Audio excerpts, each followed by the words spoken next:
Hello friends, hope that all of you are well. বন্ধুরা, আজকে আমি তোমাদের সামনে আলোচনা করব কোথায় have to and had better ব্যবহৃত হবে সেই সম্পর্কে।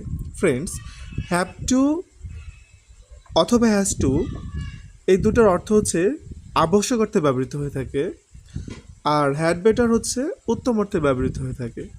সো ফ্রেন্ডস, আমরা উদাহরণের মাধ্যমে দেখে নিব কখন হ্যাজ টু অথবা হ্যাড বেটার ব্যবহৃত হবে।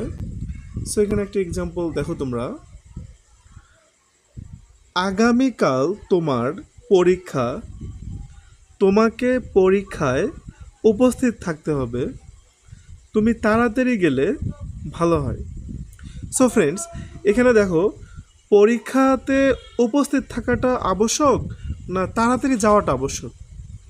অবশ্যই পরীক্ষার দিন উপস্থিত থাকাটা হচ্ছে আবশ্যক, এবং তাড়াতাড়ি গেলে এটা হচ্ছে ভালো হয়। পরীক্ষার সময় একটু আগে গেলে ভালো হয়। এটা হচ্ছে উত্তম অর্থে ব্যবহৃত হয়ে থাকে। সো এখানে দেখো বন্ধুরা, আমি এই বাংলাটাকে কনভার্ট করেছি ইংলিশে। Tomorrow is your exam, you have to attend in the exam.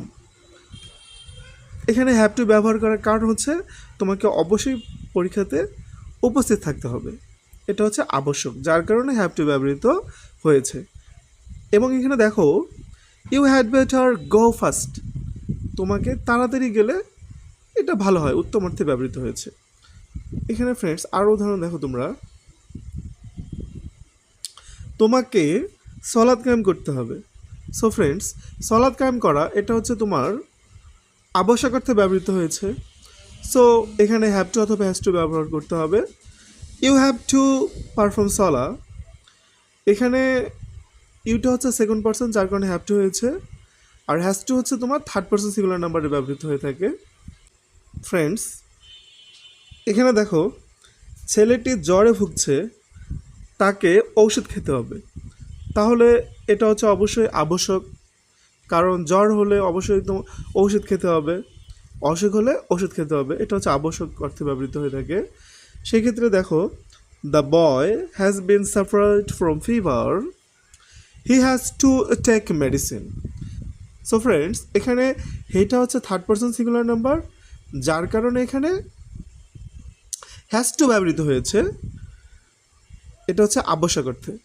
এখানে নেক্সট আনাদার এক্সাম্পল দেখো ফ্রেন্ডস, বৃষ্টি হচ্ছে, তোমাকে ছাতা নিতে হবে।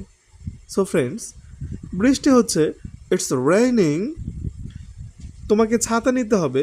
You had better take an umbrella, কারণ এটা হচ্ছে উত্তম অর্থে ব্যবহৃত হয়। বৃষ্টি হচ্ছে, তুমি যদি ছাতা নাও তাহলে তুমি ভিজবা না, এটা আর কি।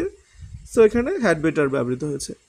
So friends, I hope that all of you have understood